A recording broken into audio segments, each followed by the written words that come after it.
नमस्कार, मैं हूं जैनिश मस्सी और आपका स्वागत है पब्लिकेशन न्यूज में। वक्त है देश दुनिया की बड़ी खबरों से आपको रूबरू कराने का। पहली नजर डालते हैं देश की बड़ी खबरों की तरफ। ईडी ने मनी लॉन्ड्रिंग मामले में अपने आरोप पत्र में प्रियंका वाड्रा का नाम दर्ज किया है। ईडी के इसी मामले में रॉबर्ट वाड्रा का भी आरोप लगे हैं। ईडी का कहना है कि 2006 में प्रियंका और रॉबर्ट वाड्रा ने दिल्ली स्थित real estate agents HL Pahwa से हरियाणा के फरीदाबाद में 40 कनाल यानी 5 एकड़ की कृषि भूमि खरीदी थी और उसी जमीन को फरवरी 2010 में बेच दिया। कांग्रेस अपने 138वें स्थापना दिवस पर RSS के गढ़ यानी नागपुर में मेगा रैली करके चुनावी शंखनाद करने के साथ संगठन में नया जीवन फूंकने की तैयारी कर रही है। रैली में कांग्रेस अध्यक्ष मल्लिकार्जुन खड़गे, पूर्व अध्यक्ष सोनिया गांधी, राहुल गांधी और महासचिव प्रियंका गांधी सहित अनेक बड़े नेता उपस्थित रहेंगे। कांग्रेस इस रैली से केंद्र की सत्ता दोबारा पाने की कोशिश में है। श्री राम जन्मभूमि तीर्थ क्षेत्र ट्रस्ट की ओर से कांग्रेस समेत कई विपक्षी नेताओं को निमंत्रण भेजे गए हैं। विपक्षी नेताओं को निमंत्रण भेजे जाने को लेकर विपक्षी दलों के नेताओं की ओर से प्रतिक्रियाएं सामने आने लगी हैं। इंडियन यूनियन मुस्लिम लीग ने कांग्रेस पार्टी को लेकर रामलला प्राण प्रतिष्ठा समारोह में शामिल होने को लेकर प्रतिक्रिया दी है। एनसीपी चीफ शरद पवार ने चुनाव से पहले प्रधानमंत्री पद के उम्मीदवार को प्रोजेक्ट करने का विरोध किया है। कांग्रेस पार्टी पवार के विचार से सहमत है और मानती है कि विपक्ष का ध्यान पूरी तरह से आगामी चुनावों पर होना चाहिए। टीएमसी सुप्रीमो ममता बनर्जी ने कांग्रेस अध्यक्ष मल्लिकार्जुन खड़गे का प्रस्ताव रखा था, लेकिन खड़गे ने इसे ठुकरा दिया। AIMIM के राष्ट्रीय अध्यक्ष और सांसद असदुद्दीन ओवैसी ने असम के मुख्यमंत्री हिमंत बिस्वा शर्मा पर हमला बोला है। ओवैसी ने हिमंत बिस्वा शर्मा के एक पोस्ट के बारे में बताते हुए उनकी सोच को उजागर करने की बात कही है। ओवैसी ने सोशल मीडिया प्लेटफॉर्म X पर लिखा, हाल ही में हटाए गए एक पोस्ट में असम के मुख्यमंत्री ने समाज के बारे में अपने दृष्टिकोण को विस्तार से बताया। खेती, गाय पालना और बिजनेस वैश्यों को स्वाभाविक कर्तव्य है और ब्राह्मणों, क्षत्रिय व वैश्यों की सेवा करना शूद्रों का स्वाभाविक कर्तव्य है। दिल्ली पुलिस संसद में घुसपैठ के आरोपियों का पॉलीग्राफी टेस्ट कराने की तैयारी में है। इसके लिए दिल्ली पुलिस ने दिल्ली की पटियाला कोर्ट से इजाजत मांगी है। पुलिस की अर्जी पर 2 जनवरी को कोर्ट सुनवाई करेगी। अभी सभी आरोपी 5 जनवरी तक न्यायिक हिरासत में हैं। अरब सागर में भारत आ रहे मालवाहन जहाज केम प्लूटो पर 30 दिसंबर को हुए हमले के बाद भारतीय नौसेना अलर्ट पर आ गई है। इंडियन नेवी ने समुद्री सुरक्षा को बढ़ाते हुए 5 वॉरशिप तैनात किए हैं। इसके अलावा अरब सागर में लगातार निगरानी और इलाके के बारे में जानकारी बनाए रखने के लिए P-81 विमान और लॉजिस्टिक्स टैंकर को तैनात किया गया है।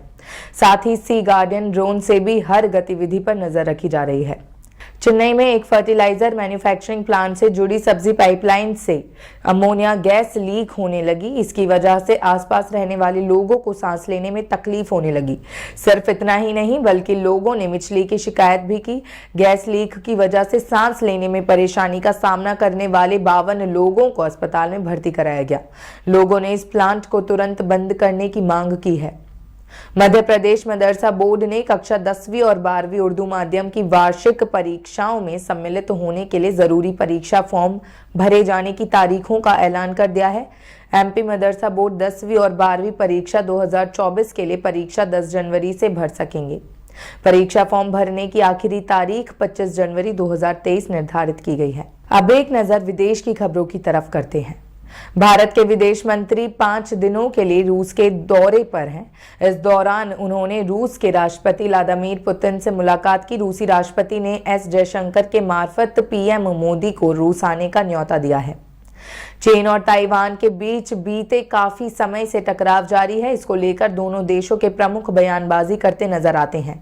हाल ही में पीपल्स रिपब्लिक ऑफ चाइना के संस्थापक माओ त्से तुंग के जन्म की 130वीं वर्षगांठ के अवसर पर चीन के राष्ट्रपति शी जिनपिंग ने दावा किया है कि ताइवान का चीन के साथ मिलना जरूरी है और वो इसे किसी भी कीमत पर अलग होने नहीं देंगे।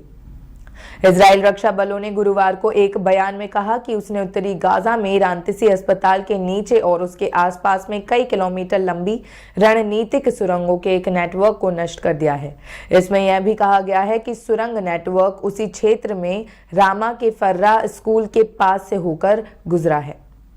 कनाडा में पुलिस अधिकारी निज्जर हत्या मामले में जल्द ही गिरफ्तारियां कर सकते हैं। कनाडा के पुलिस अधिकारियों का कहना है कि उन 2 लोगों पर नजर रखी जा रही है जिन पर अधिकारियों को ब्रिटिश कोलंबिया में उसकी गोली मारकर हत्या करने का संदेह है। अगले कुछ हफ्तों में पुलिस द्वारा इन हत्यारों के पकड़े जाने की भी उम्मीद है। पाकिस्तान में भी पीएम मोदी की जबरदस्त फैन फॉलोइंग है, जिसका नजारा देखने को मिला है। एक पाकिस्तानी यूट्यूब चैनल पर अपलोड की गई वीडियो में शख्स कहता है कि मैं खुद पीएम मोदी का बड़ा फैन हूं। मेरे जैसे फैन उनके दुनिया भर में मौजूद हैं। उन्होंने खुद को पसंद करने के लिए हम सबको मजबूर कर दिया है।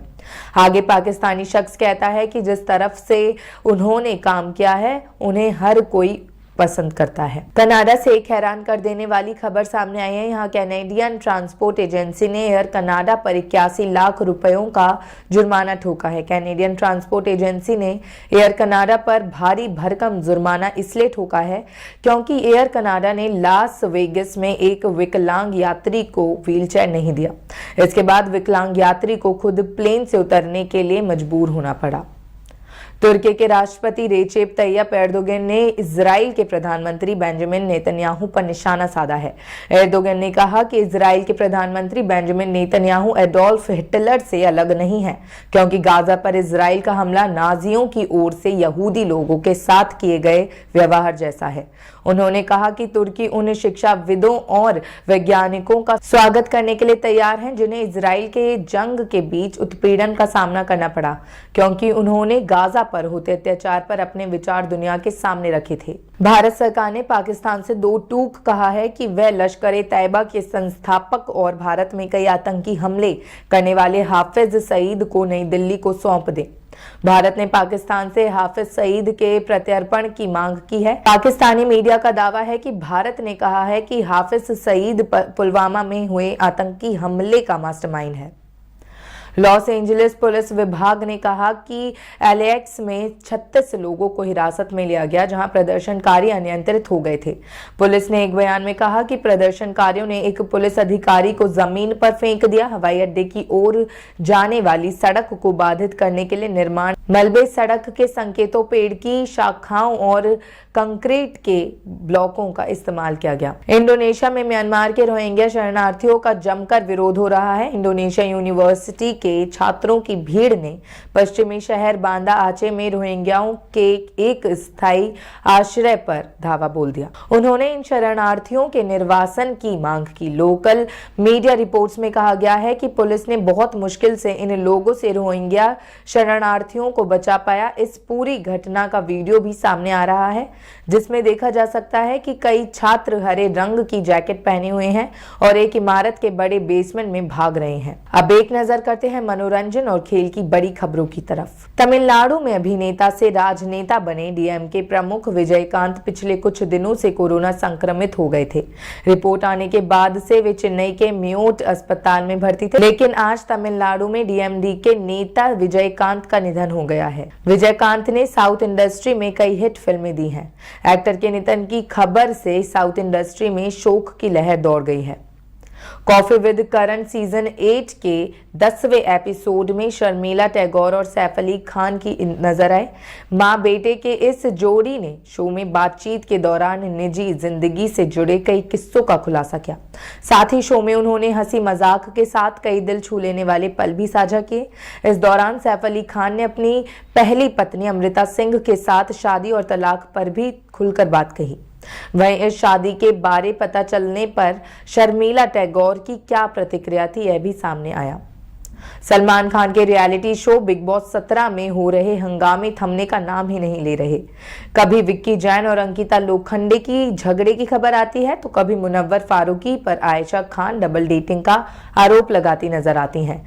उधर बिग बॉस के घर के बाहर मुनव्वर फारूकी की एक्स गर्लफ्रेंड नाजिला ट्वीट करके उनसे अपने रिश्ते को खत्म करने की बात कहती हैं। इन सब के बीच शो में आयशा और मुनव्वर के बीच नजदीकियां बढ़ती दिख रही हैं।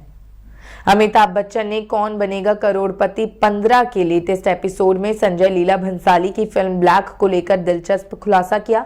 अमिताभ ने बताया कि फिल्म में रानी मुखर्जी के बचपन का रोल करने वाली चाइल्ड आर्टिस्ट को रणबीर कपूर ने ट्रेनिंग दी थी। साल 2005 में आई फिल्म ब्लैक में अमिताभ बच्चन ने टेबराज नाम के टीचर का किरदार निभाया था, जो मिशेल को ट्रेनिंग देता है। मिशेल ना तो बोल सकती है और ना ही देख सकती है। जहां मिशेल के बचपन के किरदार को चाइल्ड आर्टिस्ट आयशा कपूर ने निभाया, वहीं बड़ी मिशेल रानी मुखर्जी बनी थी। सलमान खान भी अपनी मां सलमा के बेहद करीब हैं। कहते हैं कि सलमान अपनी मां को अपने दिल का सारा हाल बताते हैं। एक्टर अक्सर सोशल मीडिया पर मां की फोटोज भी साझा करते रहते हैं। अब जन्मदिन के मौके पर उनका वीडियो सामने आया है, जिसमें वे अपने घर गैलेक्सी अपार्टमेंट में मां के साथ चीप थ्रिल्स गाने पर डांस कर रहे हैं। अफगानिस्तान क्रिकेट बोर्ड भारत में फिर से अपने टूर्नामेंट आयोजित कराने के लिए बीसीसीआई के संपर्क में है। इससे पहले भी अफगानिस्तान भारत में अपने टूर्नामेंट आयोजित कराना चाहता था। अफगानिस्तान क्रिकेट टीम को अगले साल T20 विश्व कप के बाद जुलाई में बांग्लादेश के विरुद्ध टेस्ट और सीमित ओवरों के क्रिकेट की सीरीज खेलनी है। टीम लखनऊ में काम करना चाहती है। दक्षिण अफ्रीका के खिलाफ खेले जा रहे पहले टेस्ट मैच में केएल राहुल ने तूफानी शतक के साथ कई बड़े रिकॉर्ड्स बनाए। राहुल ने मैच के बाद प्रेस कॉन्फ्रेंस में अपनी पारी के साथ कई बड़े मुद्दों को लेकर बात की। विकेटकीपर बल्लेबाज ने आगे कहा, जितनी जल्दी आप ये समझ लेंगे कि आप जितना सोशल मीडिया की नेगेटिविटी से दूर रहेंगे, आपकी मानसिकता और खेल उतना बेहतर होगा। बॉक्सिंग डे टेस्ट के दूसरे दिन डीन एल्गर ने अपने अंतिम टेस्ट में शानदार 140 रन की पारी खेली। ऐसे में डीन एल्गर का केएल राहुल ने कैच लपका, जो आउट था। इस बीच अंपायर ने आउट नहीं दिया। फील्डिंग कर रहे विराट कोहली ने तुरंत रोहित शर्मा की ओर इशारा किया और उन्हें DRS रिव्यू लेने के लिए मना लिया। थर्ड अंपायर ने बल्लेबाज को आउट करार दिया। इंग्लैंड के फुटबॉल लीग प्रीमियर लीग का रोमांच फैंस के सिर चढ़कर बोल रहा है। बुधवार को कई बेहतरीन मैच खेले गए।